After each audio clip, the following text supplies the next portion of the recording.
appreciated and will be put to very good use. He turns to the dog. Isn't that right, Zoey?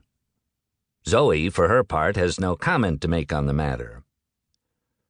What he has said is a bit jarring and probably highlights another one of my character defects. I guess I expected him to grunt a quick thank you, but instead he spoke crisply and concisely with a tone that I would more expect to hear at the Harvard Club than on the cement in front of a pawn shop. Which is not to say that I would be allowed into the Harvard Club. I'm sure their sophisticated bouncer would keep me from getting in the door. So I just mutter a quick "you're welcome" and go on my way. I am Andy Carpenter, doer of good deeds. Our Thanksgiving dinner is our last meal before Christmas. That's because my wife, Laurie, has a rather unconventional view of the Christmas holiday. She loves it so much that she has decreed that it will last from the end of the Thanksgiving meal until the end of January. Repeatedly showing her the calendar has no effect. She thinks there are 5 seasons: winter, spring, summer, fall, and Christmas. I'm a fan of Christmas myself, but there is something a tad weird about waking up to a recording of Jingle Bells as we approach February. But the dinner is fantastic, so I'm not focusing on the length of the Christmas season right now. Laurie has made turkey, candied yams, mashed potatoes, and has introduced an absolute winner, a corn creme brulee. She's also made some healthy vegetable stuff, but since I wouldn't eat it if you strapped me down and tried to force-feed me, I don't ask what it is. Afterward, during dessert, our son Ricky mentions something about Facebook.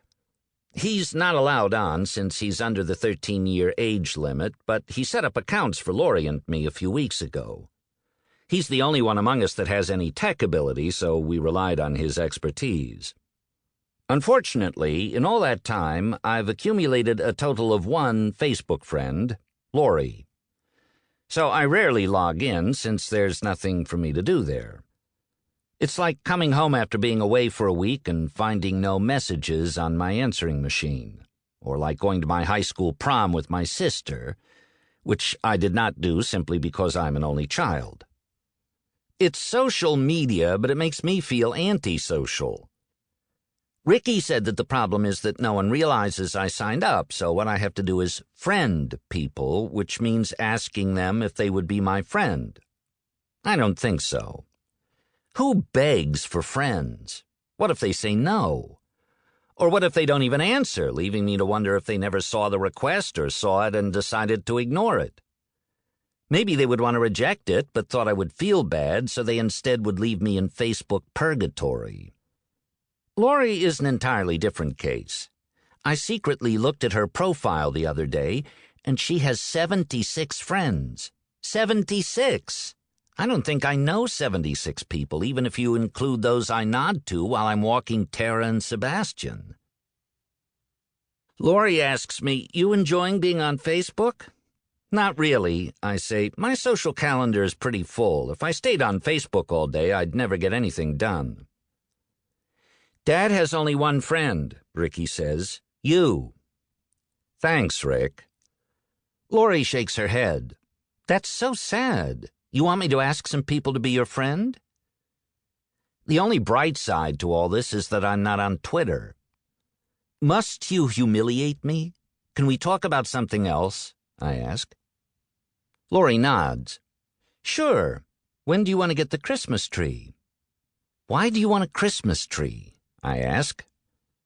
Laurie knows that even though I'm fine with the idea of having a tree, the act of decorating it with the 10 million lights and ornaments she always wants is torture. "Tell him, Ricky," she says. He smiles. "Because it's Christmas." I could mention that it is actually Thanksgiving, but I'd get nowhere. And since this conversation is not going well, I stand up and say, "Let's watch television." I turn on the local news since we are having dinner in that window between football games. I turn it on even though I know Laurie does not like the idea of it being on during family meals. "Thanksgiving should be a time for human interaction," she says. "For talking." "They talk on television," I say.